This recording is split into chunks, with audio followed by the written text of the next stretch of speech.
There was expectedly immediate outrage and criticism over the attack on the hospital in Gaza. And initially, with the comments coming in from Palestinian authorities that it was Israel, Israel has now come forth to say that they never shot a missile toward the hospital. Now, I want to add here, this is the IDF radar footage, the Israeli defense radar footage. And Israel has put this out to say that the Al-Ahli hospital that was hit was not by Israel, but by the Islamic Jihad terror group, which is seen as an affiliated or an offshoot of Hamas. According to them, this is the location of the rocket launch site. They are stating that within Gaza itself, that the rocket launch was fired and it hit the hospital. It was likely heading toward Israel, which is here, as you can see the border. It was meant likely for Israel, but it instead misfired or exploded, and that is why landed at the hospital. That has led to civilian casualties as well. Israel has been quick to claim this also, because remember, there is outrage. It's hospital. And at a time like this, specifically when US President Joe Biden is coming, Amman summit has been cancelled. Jordan and Palestinian authorities, President, they have said they're not going to meet US President anymore after this attack. Israel has constantly been saying that it was not their rocket, but it was by Gaza, by Hamas itself, and by the Islamic Jihad offshoot, that they fired a rocket that misfired. Joining me now live from Israel is India Today's Gaurav Sawant, who's been constantly getting us reports, whether it's from Reem Music Festival or other locations as well. Gaurav, this, remember, because it's a hospital. So there has been, of course, a lot of outrage and criticism against what has happened. Hamas was, and Palestine, Gaza was quick to say this was Israeli airstrike. What I find interesting here, Gaurav, is till now Israel was accepting that there are strikes taking place in Gaza that they are doing, but for hospital they are constantly stating it was not them. In fact, the spokesperson of the Israeli Defense Forces has come out not just with a statement, but also with videos showing that this was a strike, according to them, carried out by the Islamic Jihad terrorist organization that fired a series of rockets at Israel late through the evening and night yesterday. And Israel's contention is that one of those rockets misfired and hit the hospital and caused so many casualties. That's Israel's side of the story. They say there should be a wider investigation into this and look at the trajectory of all the rockets that have been fired. So they're saying they were tracking it, from multiple sources.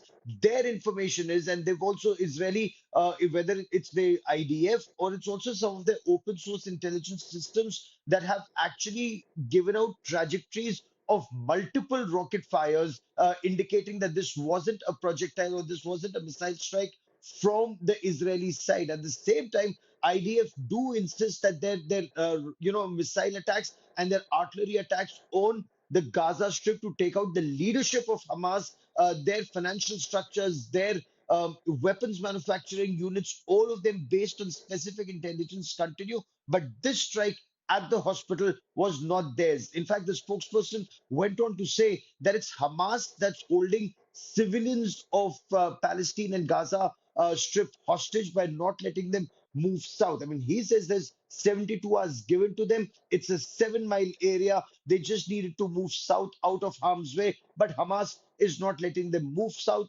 And it's the Islamic Jihad terrorist organization that's put them in harm's way. That's the Israeli side of the story. Right, so, of course, there are claims and counterclaims coming. And Gaurav, we have been constantly putting out your reports, specifically from the heartbreaking site of the Reem Music Festival, a festival 1 minute and then the site of a massacre, another. You've been speaking to the IDF spokespersons as well. That is when, since then, these strikes and counter-strikes are taking place. US President Joe Biden is set to arrive in Israel today. How will Israel likely to use this as an opportunity, while Jordan and Palestinian authorities, Mahmoud Abbas, has said, we're not going to meet him anymore after the hospital attack? So as of now, very clearly, there's tremendous international pressure that's coming Israel's way.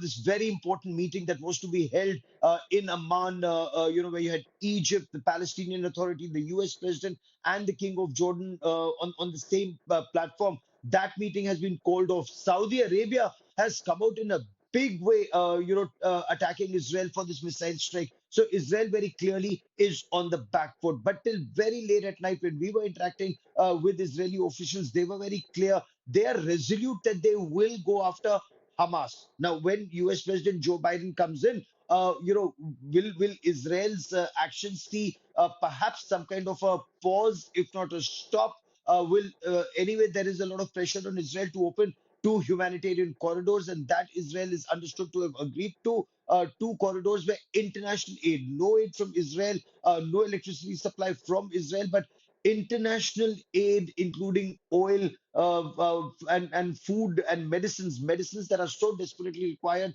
along the Gaza Strip. All of those two corridors will be created for that international aid to go into the Gaza Strip. So that is a concession that US President Joe Biden has been able to extract from Israel that says that you cannot be more interested. Israel's been telling the world that our civilian lives are equally important and our hostages have to be restored. They have to be rescued. They have to be repatriated. There are 200 plus Israeli hostages and other people from other nationalities in the True. custody of Hamas. So Israel's point is release all those hostages safely and you get your Okay. supplies. Cannot even forget right now the possible condition of children, elderly, many of them, young women as well, who are still hostages. Remember, spare a thought. Nobody knows about their whereabouts presently as they continue to be in Hamas captivity in Gaza. Gaurav, thank you so much for joining us. And through the day, we'll be running reports that are being sent by Gaurav Sawant from different locations. Specifically, don't forget where the massacre of October 7th had taken place, from where many hostages have also been abducted.